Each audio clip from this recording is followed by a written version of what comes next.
Alright, it is day 13 of the Stream-A-Thon.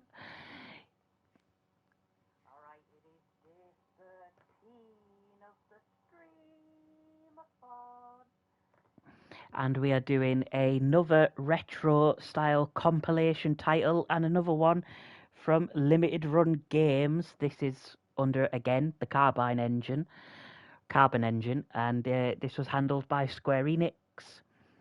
The developers were Square Enix, who obviously best known for Final Fantasy, Kingdom Hearts, to name a few. They did a retro compilation of the free Gex the Gecko games. If you don't know who Gex is, Gex is a wisecracking TV and film buff gecko. Think of him as yet another addition to the, at the time, the 90s mascot platformer side-scroller character. You've had the likes of Rocky Rodent, Croc, Crash Bandicoot, Spyro the Dragon, Aero the Acrobat, Zero the Kamikaze Squirrel, Bubsy, the Bobcat, Sonic, Mario, etc.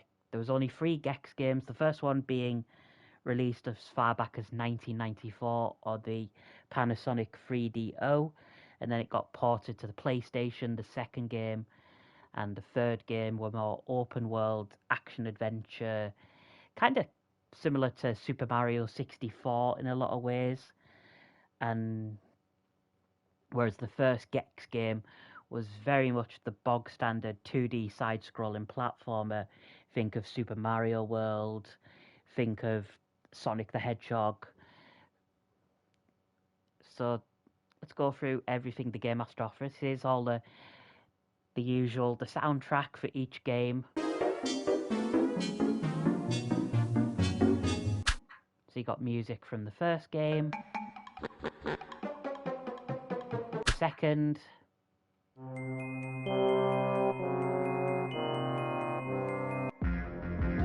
and the third game.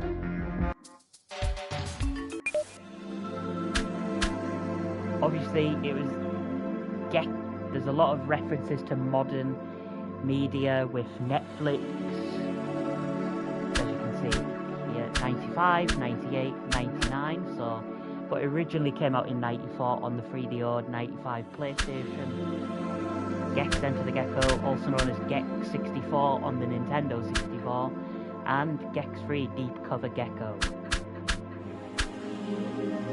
Let's go quickly to the extras, show off everything.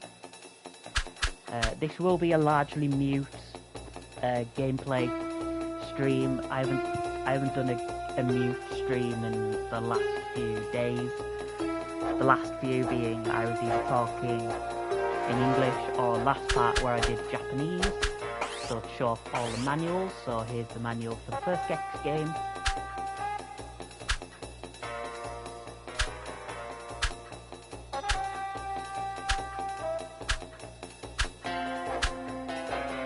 Basically, Gex gets sucked into the TV by his arch enemy Rez, and you have to defeat him.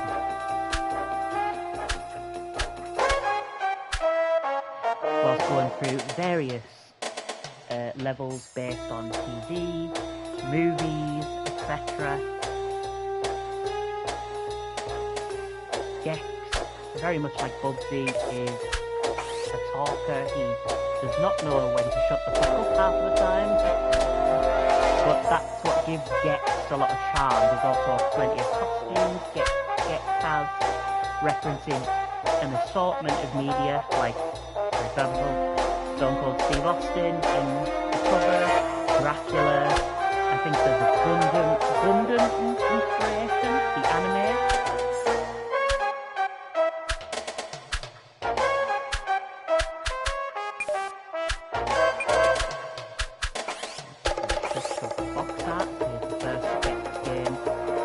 Dynamics, best known for, well, nowadays it's more the 2020 Avengers game. Japanese box art, that's the American box art, got the European box art.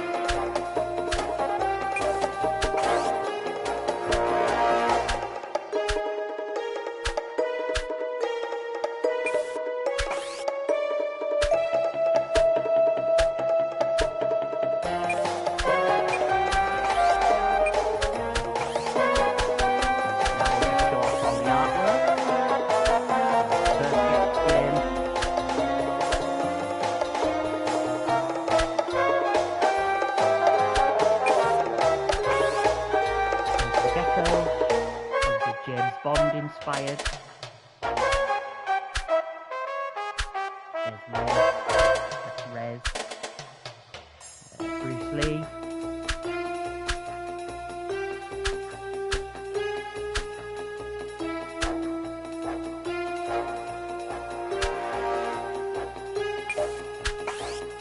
And here's the cover gecko. That woman is a former Playboy cover girl. I think that's a Few Good Men, that cover, that one. The parody. That's obviously WWE. I think that's Godfather. Like, there's just so many parodies of various movies with Gex. Here's the concept art. There's Gex and his redesign, which was used for the trailer to advertise the Gex Trilogy. James Bond inspirations.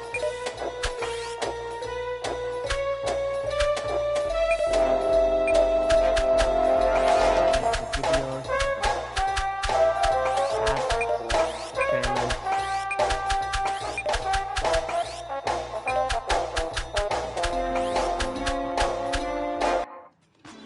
So this is a prototype right here for Gex Junior.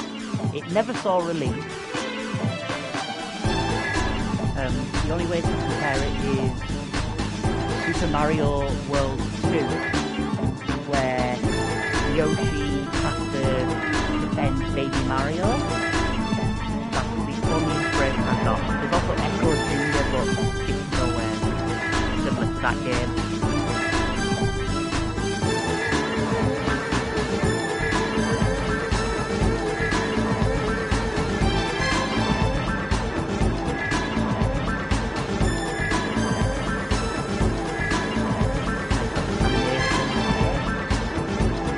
Very loud.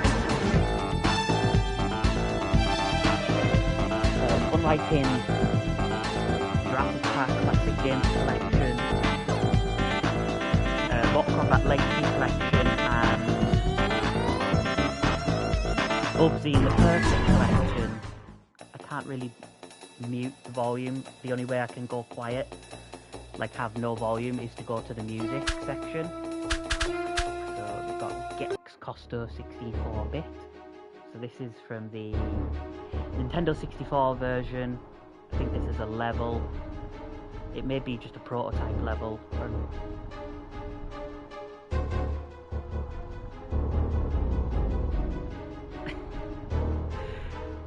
That's actually pretty cute.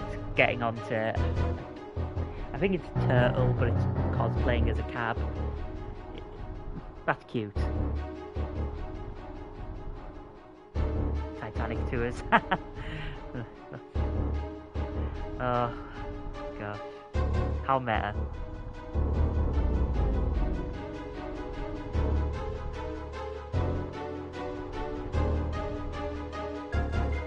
There's the stars. I think if you collect 100 of them, you get an extra life, similar to 100 rings in Sonic the Hedgehog. There's the Titanic level, obviously with the pause from the iconic film. There's It to Gecko, another level.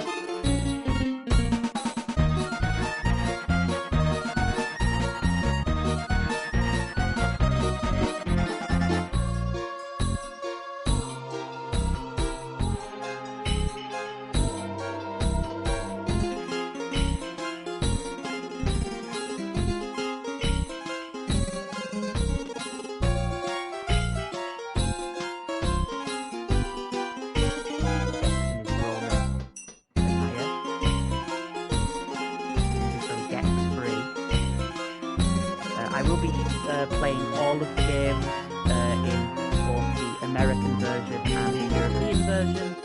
The main difference being voice cast, the occasional pronunciation. Not much really changed between the American release and the English European release. Here's another level from Gex 3. Pirate level.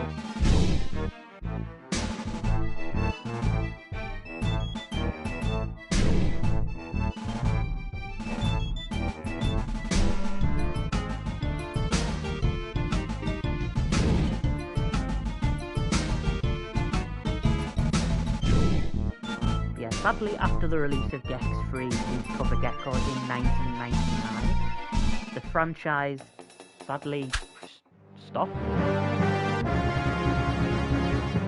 Like, the games weren't critically received badly at all, they just stopped. Gex was forgotten about. I think at one stage either Bubsy or Gex was considered to be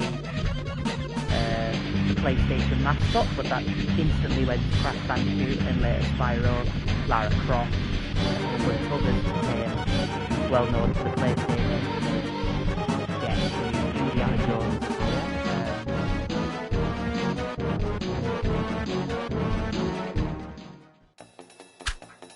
Temple of Gloom, a parody of Temple of Doom. That's all bonus stuff. Trailers.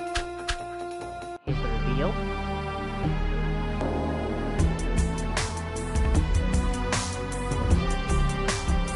Parody of GoldenEye.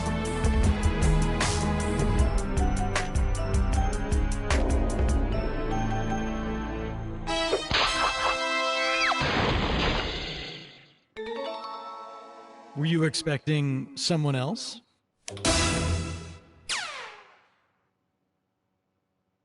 Kept you waiting, huh?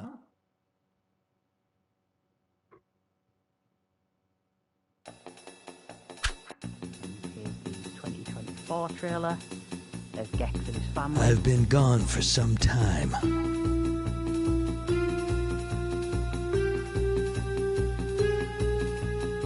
My name has echoed through the shadows.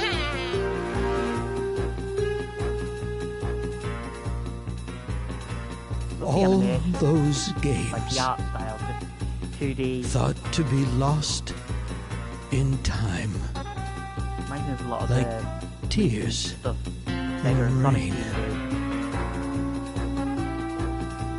games occasionally.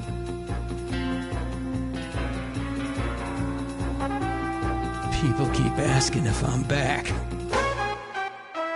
Yeah, I'm thinking I'm back. Go to LRG for some GEX, baby.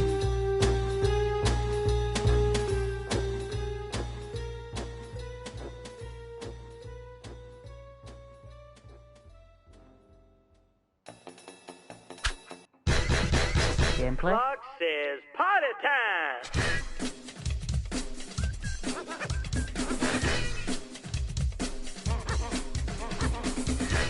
Sweet, like candy.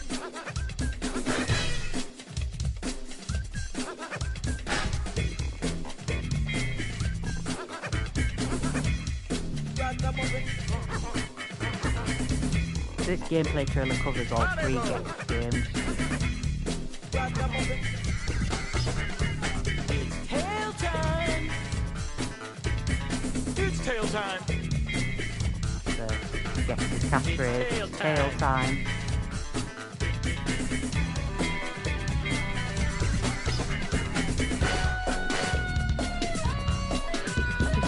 I would love a Gex game these days. Imagine the amount of movies and shows Gex could pull from if there was a game these days. So now we'll do the ad. Whiplash-inducing power. It's tail time!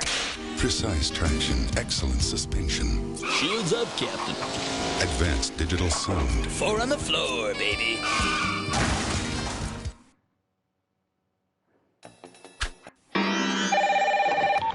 Hello? Hi, Who is this? you watching TV? Maybe. Who is this? What kind? Well, it's big. 27 inch? Yeah? Picture in picture? I guess so. Swivel base? How'd you know? Under a white ceramic duck wearing a yellow raincoat?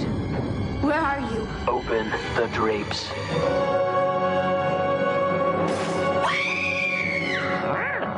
One TV-obsessed gecko. Revolutionary 3D graphics. Free roaming gameplay. It's Gex, Enter the Gecko. Yeah, it's tail time. Oh, Midway handled the game. Go. I am Gex. It's free. Let's get this down. Okay, that's kind of saucy. The ad guys started dreaming up new ways to promote me. I feel stupid. All right, little man. It'll work when it's a big blimp. I told them, play the game. It's the only way to really see my new moves, the new vehicles, the razor-sharp wit of Gex 3, Deep Cover Gecko. Then they had a real brainstorm. Beautiful.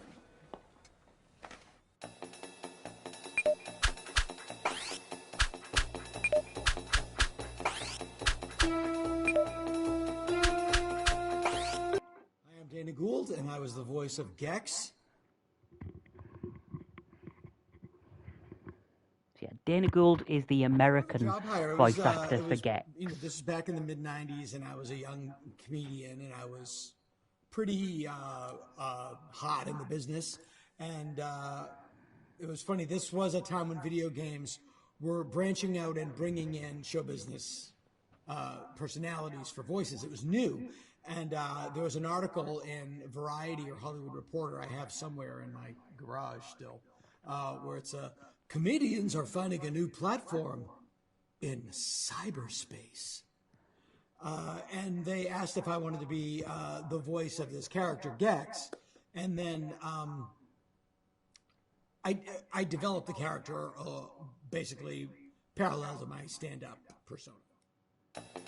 Yeah, there's 2 parts to this interview with the American voice actor Dana Gould, who did Gex. In the UK,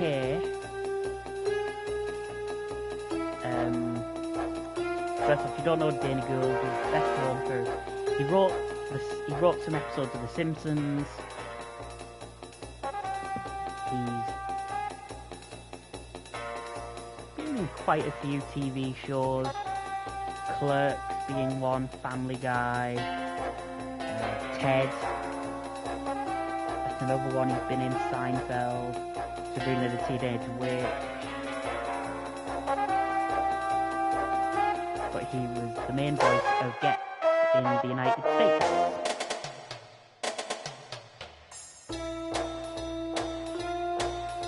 Gex over in Japan was voiced by Mitsu Senda. Sadly passed away. He's been in quite a few anime, such as Yu Yu Hakusho, Naruto, Beyblade.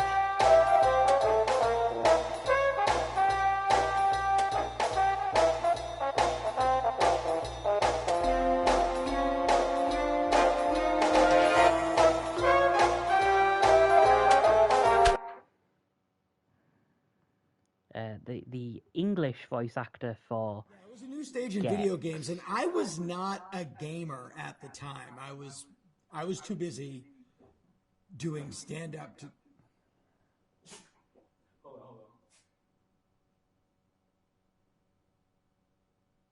It was a new era in video games where they were beginning to branch out into more like shows and entertainment because the graphics were making that possible.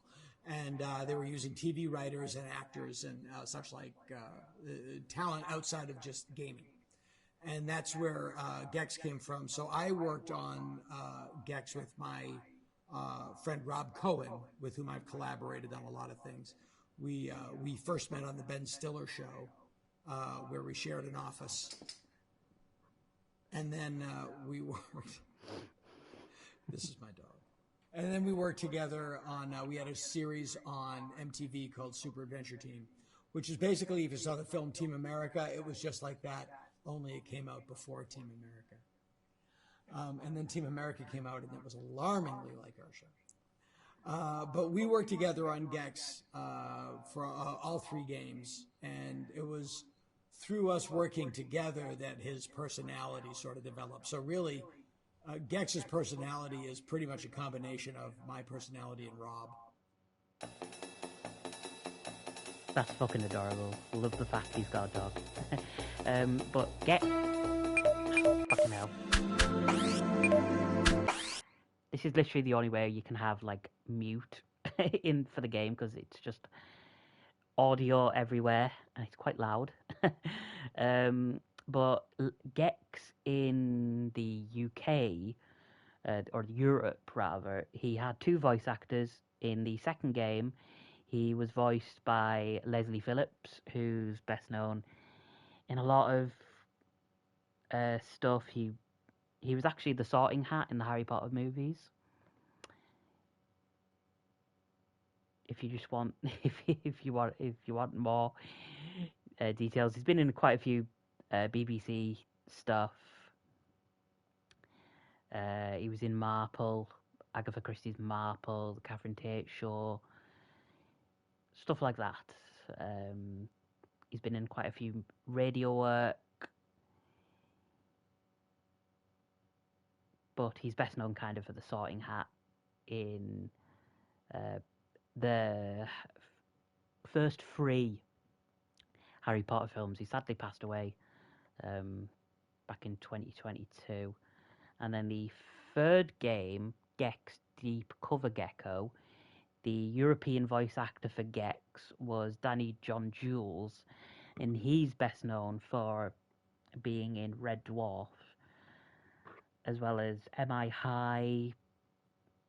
He was in Little Shop of Horrors, the original movie,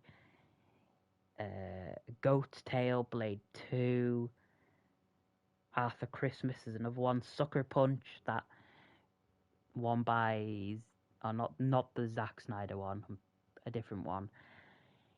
Besides Red Dwarf, which is what he's best known for, he was in The Bill, Casualty, Doctors, Chop Sucky Chucks. That was the Cartoon Network show that I forgot to mention. He was in Bob the Builder. He was in all kinds of stuff. This is his one and only video game, being Gex Deep Cover Gecko. Anyway, we'll finish off the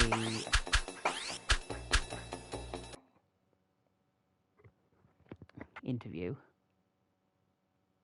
Right, that was mostly it. That was pretty much what it was. Here's a guy, we want him to be funny, and we wanted to have pop culture references, but that was it. So in terms of the voices and the different things that he would do, there's a lot of Johnny Carson in it.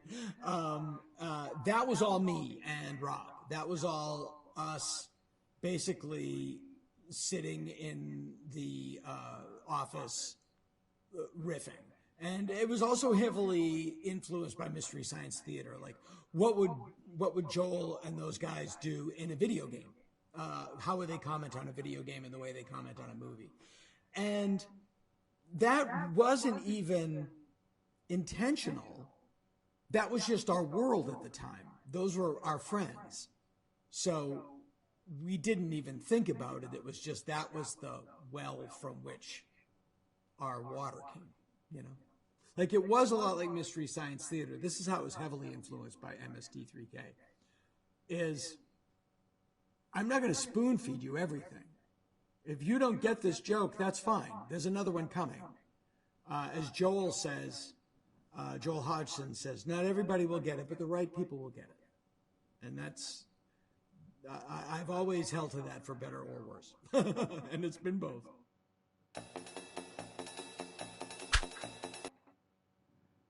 Yeah, this is very similar to the Bubsy Perfect Collection. Crystal Dynamics was the first company that created Gex, that had the idea for the character and created the game.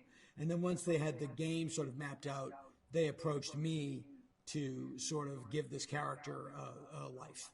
They either approached Rob, and then Rob told them about me, or they approached my management company, which at the time was called Campbell Martin, and they approached me, or they knew me, and everybody else came after it. Because they were located in the Bay Area and I had a big following in the Bay Area, the latter is the most likely, I think. They were in Silicon Valley, and I've always had a big following in San Francisco. I used to live up there. I was on the radio a lot up there. I have a big following up there. I still do, knock wood. And so that's probably what happened. The thing I remember is they flew me up to Crystal Dynamics up in Silicon Valley, up in, I think it was in San Leandro. I could be wrong, one of those towns. And, you know, I'd been in the business, you know, I'd been on TV. I just thought it was so cool that they were flying me up to record this stuff. And here's the thing. I do this stuff all day anyway.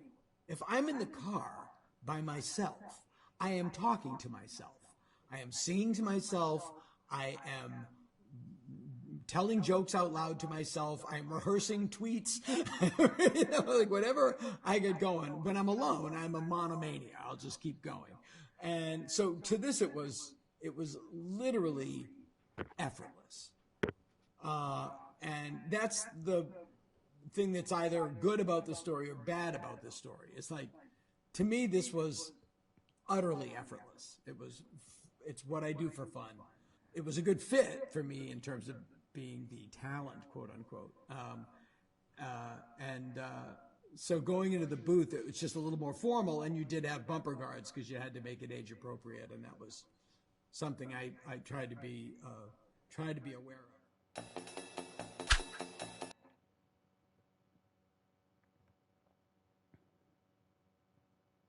Jokes that definitely we were told no way.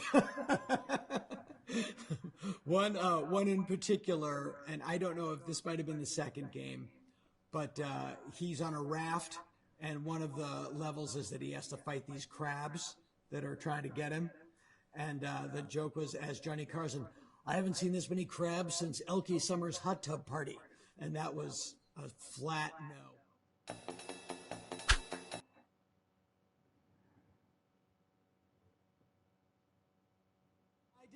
I went to both, and that's always the most fun because you don't have to do anything and you're treated like you're someone important. You know you're not really important.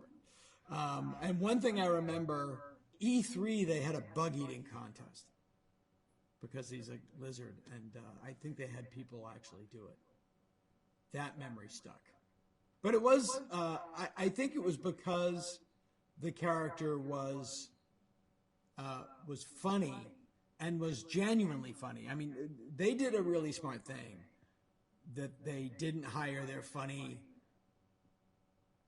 programmer friend, that they got professionals that could really make it funny, because it was...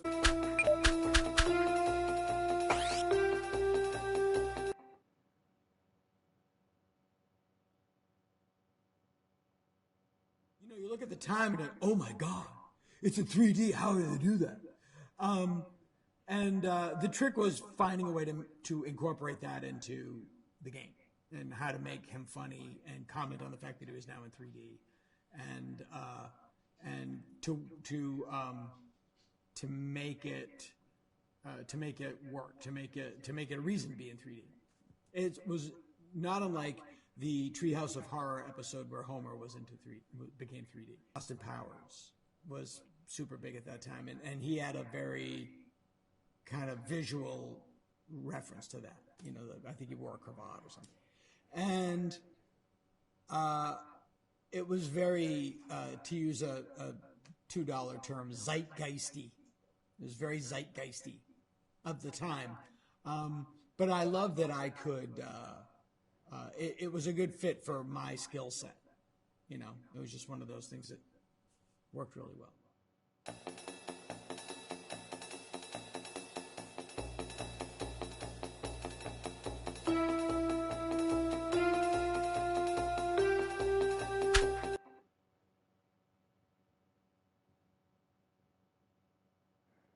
That's the worst part of writing, is staring at a blank screen. And that's why I was really lucky that I get to work with Rob, because we share a brain in terms of what we think is funny. And it's a lot easier to bat ideas back and forth with somebody than it is to just sit there and in comedy. You know? So we would just start talking about what we thought was funny, and just start making notes. And the only difference between that and us having lunch is we're making notes. If we were at lunch, we'd be doing the same thing. So in that regard, it was a very organic process. You know, that's what I mean. It was fun, and the only, you know, and we would always, you know, get filthy. Just filthy, and to get going, you know, to warm up the car, and then we go back in and either clean it up or chuck it. But there's about 4 hours of really raunchy Gex stuff.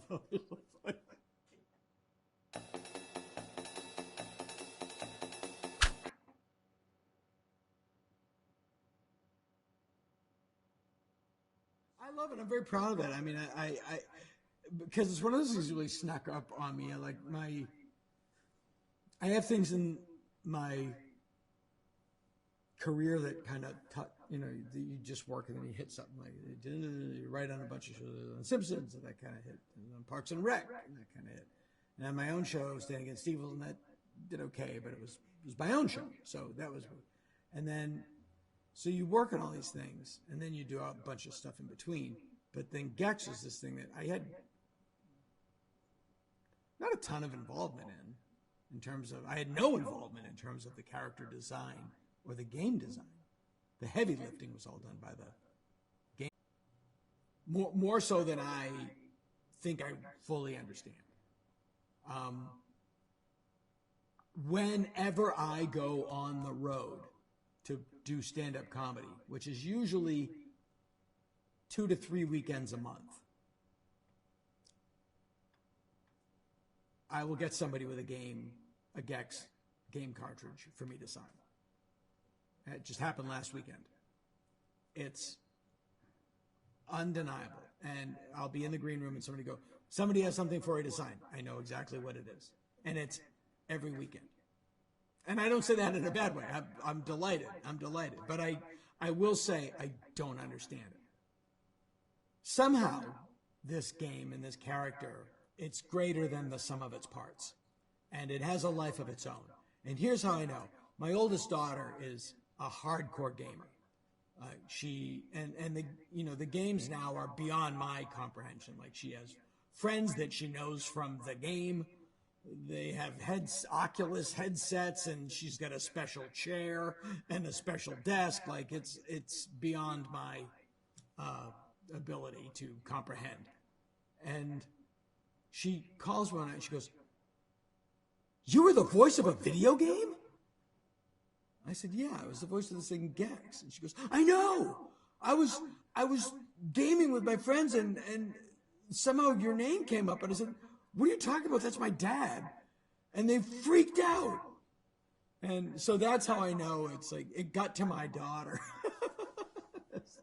I care a lot, yeah, because my name is on it, and I absolutely feel like he's an alter ego of mine, you know.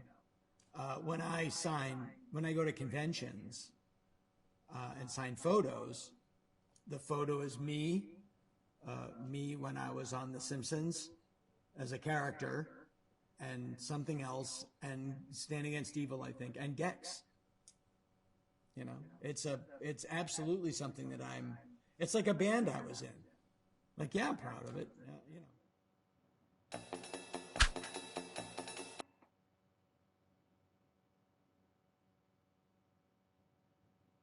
Goes into this video store, I think in Toronto, and he says, "Do you have the video game Gex, the gecko lizard?"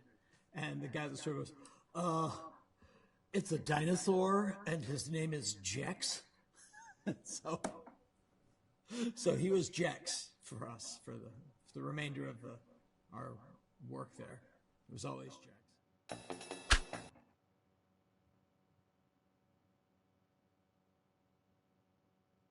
Grateful that people love the game and that they love the character, and my assumption is keep playing it, keep buying it, and more will come. You know, that seems to be companies like to make money.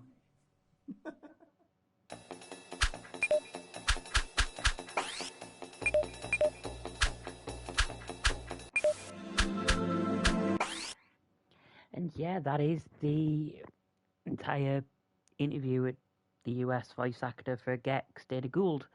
Sadly, there isn't one for the European or Japanese voice actors for Gex, which, I mean, it'd be hard because one of them's passed away, but for the European audience, but I don't know, it still would have been nice. Yeah, now this is where I am going to start promoting and shilling my shit, and then also telling you about day 14 of the Stream-A-Thon. So yeah, check out Instagram, Kira Slayan. That's where I usually will post stream updates, the occasional advertisement of I'm going live. Sometimes I'll write some stuff in Japanese because I'm trying to learn the language, because I'm really hoping that I am going to be in Tokyo.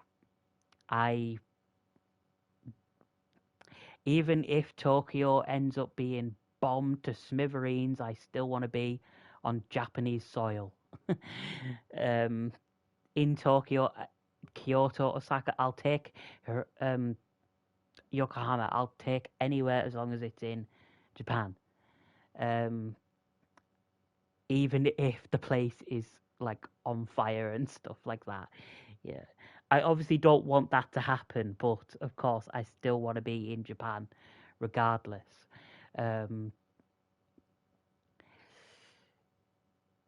Usually that'll be on my Instagram, you know, writing in Japanese.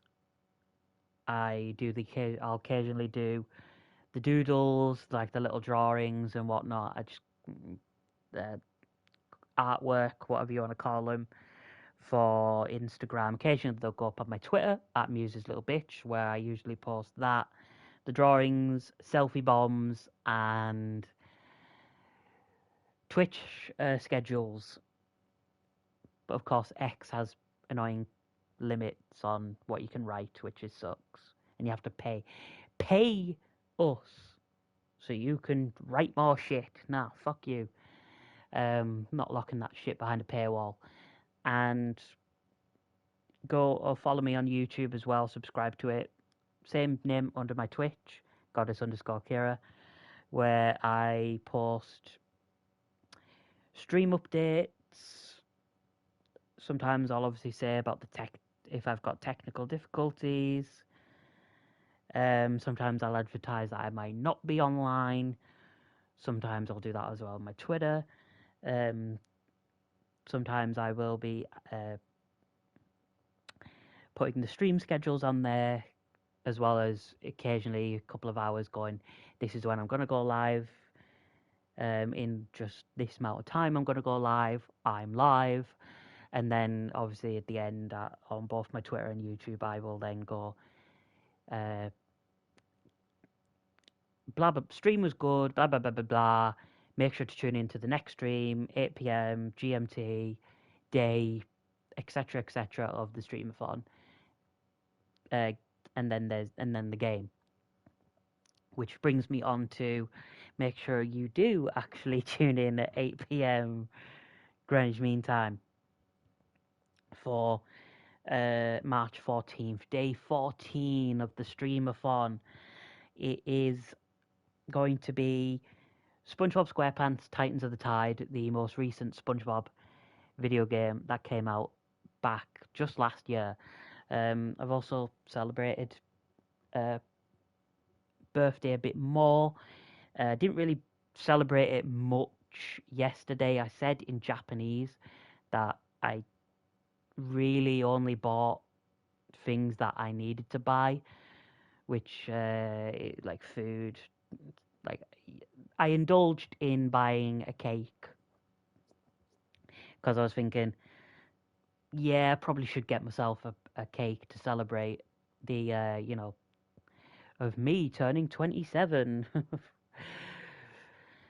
And I bought today. I kind of went a bit overboard, kind of indulged, like a greedy little whore, getting some wrestling DVDs, some games. The big one being that as well on March 14th, I have some great news coming. I have purchased WWE 2K26 for next day delivery. The game, of course, just came out today. I went online and I ordered next day delivery, so I will be getting WWE 2K26 one day after its release. I could have waited till Thursday 19th at a push, but I decided, nope, fuck it. I'm going to buy 2K26 for next day delivery. The base version, by the way, not the Attitude Era edition, the King of Kings edition, which go for insane prices. I went with the £65 base game with CM Punk on the front cover. I can't wait to obviously do 2K26. I will be playing the showcase mode offline. I will be definitely doing universe mode on Twitch, where I'll be doing the usual mute gameplay over the universe mode, and maybe on like the big pay-per-views such as Money in the Bank, SummerSlam, Survivor Series, War Games, Royal Rumble, and WrestleMania, both nights of SummerSlam, that I might consider doing commentary, which isn't the first time I've done it for WWE. I've done it on WWE 2K25, but I've largely kept myself mute when streaming the likes of WWE games. I did it for 2K22, I did it for 2K23, 2K24, and a large chunk of 2K25. But I can't wait to obviously get 2K26. It's been a game I've been looking forward to, of course, being a big WWE fan, as well as, the last game pretty much getting me into the top 10% of streamers for the game, for a little tiny streamer like me with, literally zero production values, basic setup, basic in every way possible to still get into the top 10% of streamers for one game is it's just remarkable, you know. It kind of still impresses me. I, of course, flaunt it on my social media. I bring it up in conversation loads of times because I'm damn proud of the achievement. But yeah, that is what's going to happen. I don't know when I'm going to be streaming WWE, by the way, because obviously the Stream-A-Thon is full. March is full. I might do similar to what I did with Snooker Blitz and Jurassic Park Classic Games Collection and a few other games where I might put it under the Goddess Kira Streams title, and I'll do a few minutes of gameplay. Similar to actually what I did with 2K25, which was the first time I touched that game since doing the Raw after WrestleMania stream, was the 2 minutes or so, which I was just doing a singles match. So I will be doing that for 2K26. That might be the only time I'll be playing 2K26 in March. I can see myself definitely. WWE 2K26 content is probably going to be coming out in April at the latest. Bearing in mind, I'm also streaming titles like Assassin's Creed, Madden, NHL, PGA, Snooker 19, stuff like that. There's a lot of titles where they're going to kind of push WWE to the back burner a bit, but I'm still going to try and make WWE my main thing. Like I did it for 2K22, I did it for 2K23, especially in 2K23 and 2K25, less so 2K24, but I did definitely quite a bit for 2K22. So that's going to be good. There will be a wrestling game in the Stream-A-Thon where on the 19th, where I do know I will be streaming AEW Fight Forever All Elite Wrestling's one and only console game at the moment. With that being said, what I'm going to be doing now is I'm going to be muting my voice. You won't be hearing me until after I've finished all the games, and by finished, played a lot of the games until around 12 a.m., 12:15, 12:30, 12:45, maybe at a push. Then we'll be stopping the stream, and I'll have to get SpongeBob installed. And I kind of want to see to this thing with my copy of Assassin's Creed Shadows, where I've installed the update, but it acts as though I bought it off the PlayStation Store, even though I've got the actual physical disc.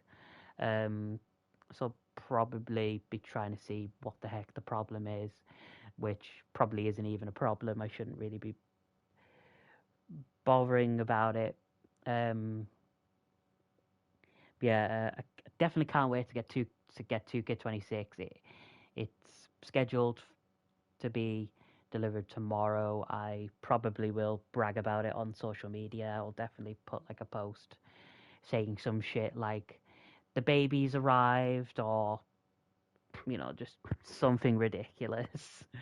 But yeah, we're going to be doing Gex 2 and Gex 3. We're going to cover all three versions, and between both the American version, so you'll get to hear Dana Gould as Gex, and the European versions of Gex,